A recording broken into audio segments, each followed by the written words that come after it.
Jeremy at the Westshore, top bar of this place. Hey, first of all, I want to say thank you very much for coming along. They can get some young fella, this guy here get hooked on Pete tomorrow, and he's got a date to the Mungabob, he's got a firearms, he can go and buy a gun off me tomorrow and give it to them.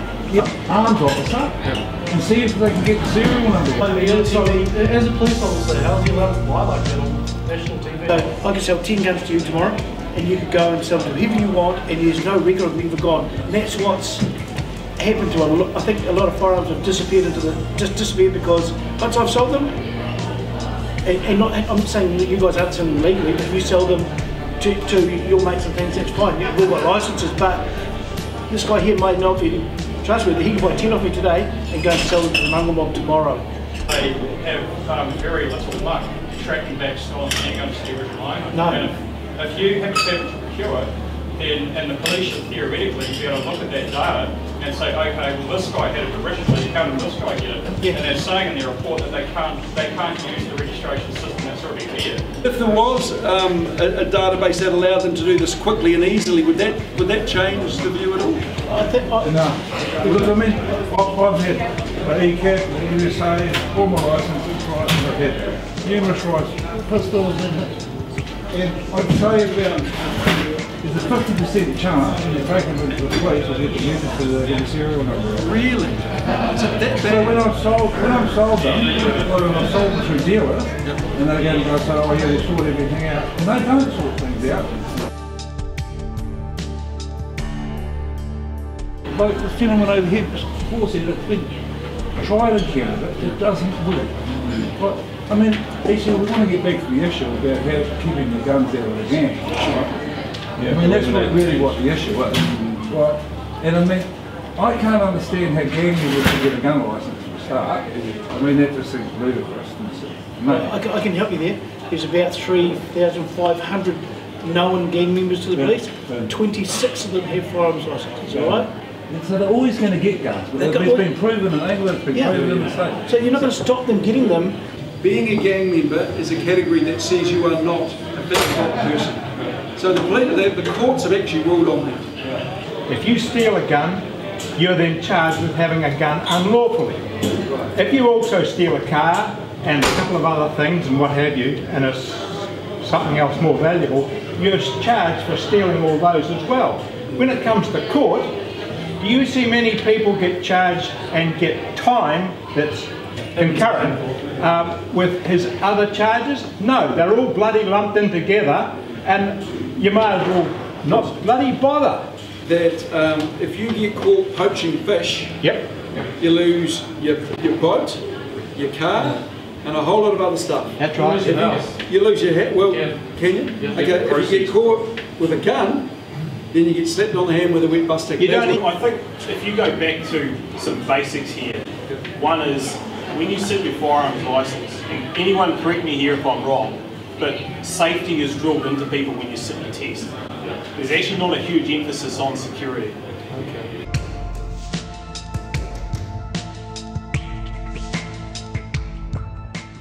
Now I work in agriculture for a living, so I deal with a lot of farmers. And I hear time and time again too many people lack stories of lack security with them. So that's where they get stolen from. Secondly, regarding safes and security, I still think there needs to be better measures of security because you hear of too many stories of safes just being ripped off walls. If they take the whole continue to be ripped off walls. Doesn't matter what you do, they're determined to steal. They're going to take it. If you can make it harder, then that's all better. But rather than spend a ton of money on frivolous things that actually aren't going to change anything, maybe it's better government subsidised for higher quality heavy duty safes.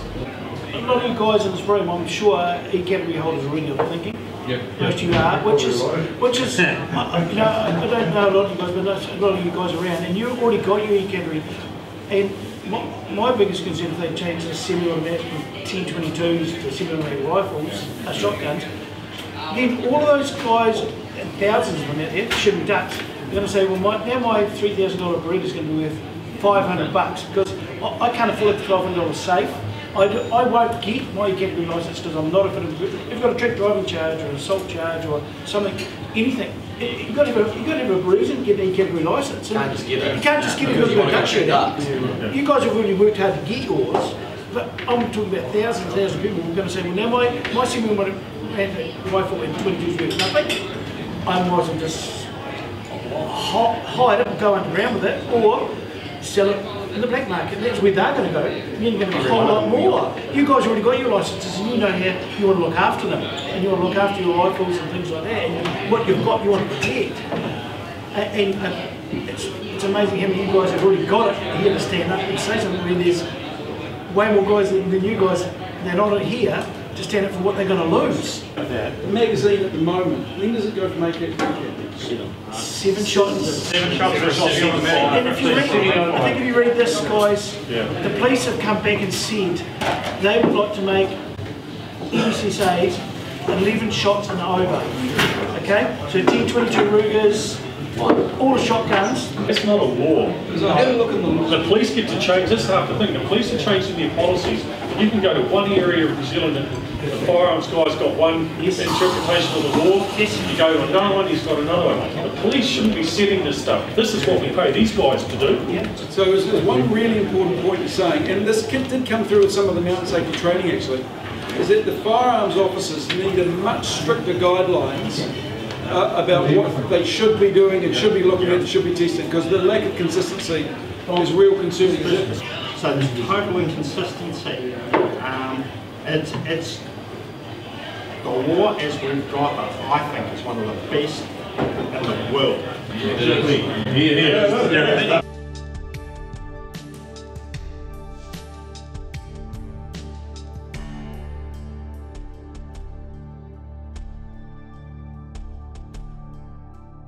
I've just reset my license, well, because it expired. Same house, same gun safe, same everything, and passed as good as gold. When the guy came the next time, I happened to have just bought 10 slabs of shotgun ammunition. He took one look at it, started using words like Armageddon and how could I possibly need that amount of ammunition, and I failed at about 4 different things. And I said to him, go away and look at your file and see why I passed last time. When he came back the next day, he said, oh, it says in your file you had a monitored alarm. He said, oh, I didn't see that. He said, it said you had pins in your door. He said, well, I still do. He'd come back and seen what he thought was an excessive amount of ammunition. It depends on the person that you get, their interpretation. You get some guys to tell you what to say in the answer. Would you use a gun to defend yourself? He said, if you answer no, you get straight to question 27. If you answer yes, you've got about another hour of questions. The guy doesn't even come and see me anymore. He rings me on the goddamn phone and it says, what do you think about this guy, John, blah, blah, blah. And I go, oh, he's good as gold. Does he drink too much? Nah, he's fine.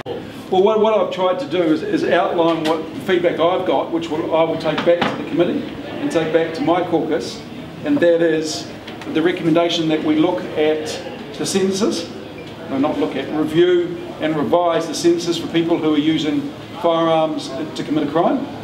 The second thing is that fit and proper person, we've got to ensure that if someone is in a gang, they are automatically ruled out of that fit and proper person category. All prospect or associate. Oh, sorry, yeah, that's what we said, all prospect or associate, absolutely.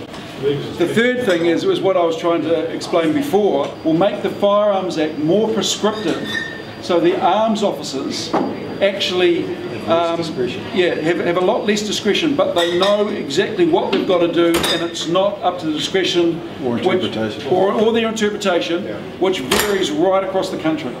People are asking me on the live feed, they want you to clarify what your position is on registration. In terms of registration, again, what I've heard loud and clear is that it doesn't work. But that's not emphatic. Am I right in saying that? But in terms of keeping guns out of the hands of criminals, okay, it doesn't work.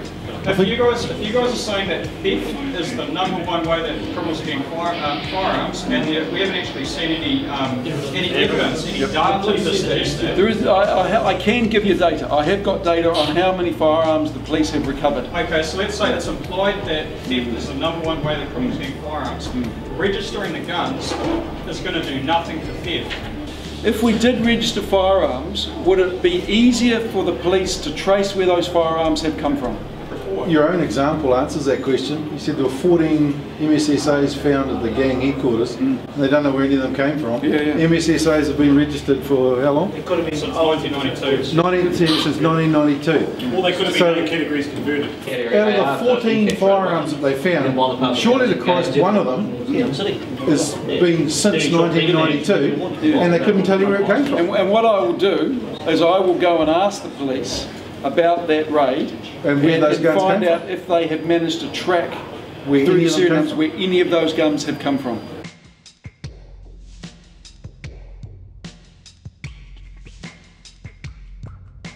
Can we go back to what you were saying before about you've come in tonight, you've talked about, you know, what you're going to go away with. So we talked about, you know, harsher penalties, and we talked about security. What were the other points you were going to raise? Just making the Firearms Act a lot more prescriptive. Yep. So we didn't leave it to, so secondly taking things out of regulations and putting it into the Arms Act, which would mean the Arms Act is obviously, it's a bigger piece of legislation, but what it would do is it would take discretion, first of all, out of the hands of firearms officers and police, but what it would also do is mean whenever the police wanted to change the rules, it would have to be an amendment to the Arms Act, and it couldn't be done through regulations, i.e. MPs don't debate it and New Zealanders don't have the ability to submit on it. We entered this in good faith, okay, and I didn't start this by saying, okay, how can I best piss off 200,000 kids?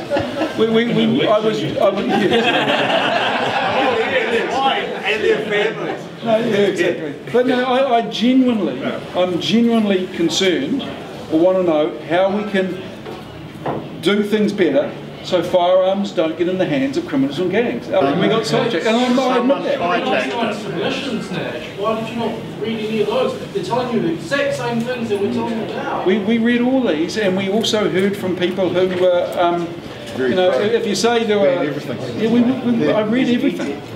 And what we did is we had the police as our expert advisors, and on every single committee with every single report, whether it's tax, you have expert advisors from the IRD.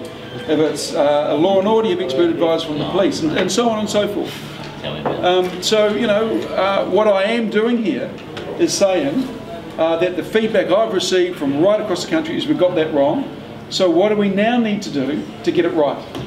What we now need to do is have a different conversation around how we actually achieve the outcomes that we set out to achieve in the first place. I think the concern here, Stuart, is that you go back to Wellington and say those things, and they say, and the other 9 say, no, we've got it spot on, let's carry on. Okay, well, I'll tell you what happens. I think that's what we want to all know what's going to happen next. Okay, so the process is the police receive this report, and then they write a report for the Minister.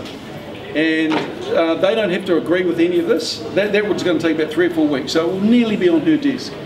The Minister then makes a decision around whether she accepts that police report or not. And so if she accepts it or doesn't, if she doesn't accept it, then this ends up in the bin and we all move on, and it's like this didn't happen. If she accepts it, or there are certain aspects of the report that the police accept and the Minister accepts, then that is codified in legislation. So what you'll end up with is an amendment to the Arms Act, which then goes through the parliamentary process, which then allows Kiwis another chance to submit on any changes to the Arms Act. And what I will do is I'll probably write a 1 to 2 page report for my caucus and saying, hey, on all the feedback I've got, this is what I've heard, and this is now what I believe our view on this should be. They're acting in that manner. And you know what, that is a very good point actually. In one of the Police Association magazines, a number of the association members, i.e. police, said, and I think it might have been 60%, but don't quote me, but it's quite a high percentage, said that we do not believe we're getting enough training with firearms. Yeah, so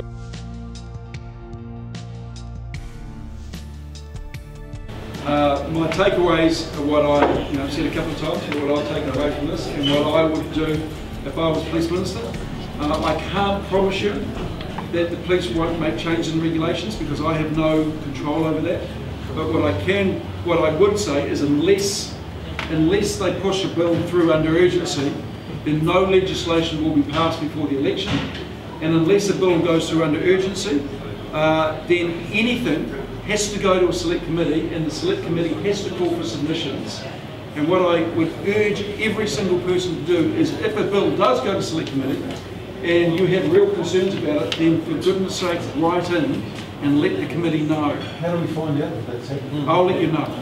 The fact that all you guys are here, that we've got big networks, says that if there is a piece of legislation with changes to the Arms Act, it will get out there. I have no doubt about it.